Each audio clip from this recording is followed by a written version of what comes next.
Hey everyone, this is Heidi from Hands Occupied with a quick crochet tip for you. In this video, I'm going to show you how to add fringe to an Afghan.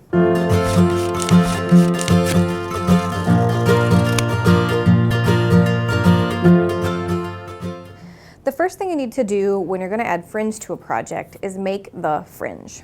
So right here, I've got some cream colored yarn and a little piece of cardboard. This cardboard is going to be how we measure how long our fringe is going to be.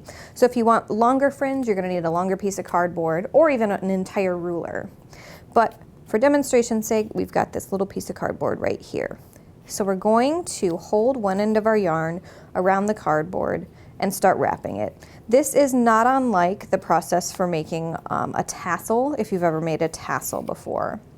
So we've wrapped around and around and around, and what we're going to do is cut the tail, having both tails of our wrapped yarn at the same end of the cardboard. Then we're going to take our scissor right along the same edge of our ends of our yarn and give it a little cut. And now we have formed a whole bunch of pieces of yarn quickly that are all the same length. So using that cardboard is my first big tip for adding fringe to an Afghan. You can also add fringe to scarves and other things like that. So we've got this little piece of yarn right here and all of its little buddies that are also the same size.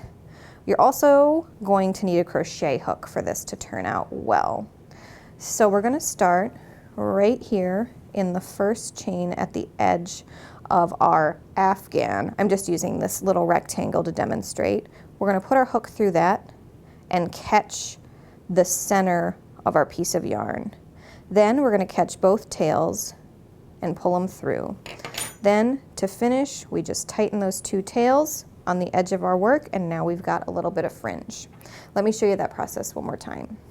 We've got another piece of yarn that's about the same length. We're going to find the next spot where we want to put fringe, put our hook through it, grab the center of our yarn, grab the tails of our yarn and draw it through the center, and with a little tug we can tighten and straighten that fringe. Now a big tip to keep in mind when you're adding fringe to a project is to work in the same direction. Let me show you what working in the other direction does. So let's say I've put on these two pieces of fringe and I want to add another one. So I'm doing everything right. I've got my yarn folded in half.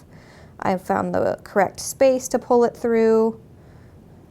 I pull it through and hook it, but because I went through my fabric in the opposite direction to add the fringe, it looks different as it's attached to that edge because we looped it through backwards from the other ones. If you don't mind, or if you're adding a fringe that's the same color as the rest of your work, you can go ahead and leave it. But that's just a big tip to make that fringe look nice and consistent. See how easy it is to add fringe to any knitting or crochet project? If you have tips for places you like to incorporate fringe in your knitting and crochet work, let us know in the comments. And don't forget to tune in again soon for more crochet tips and tutorials.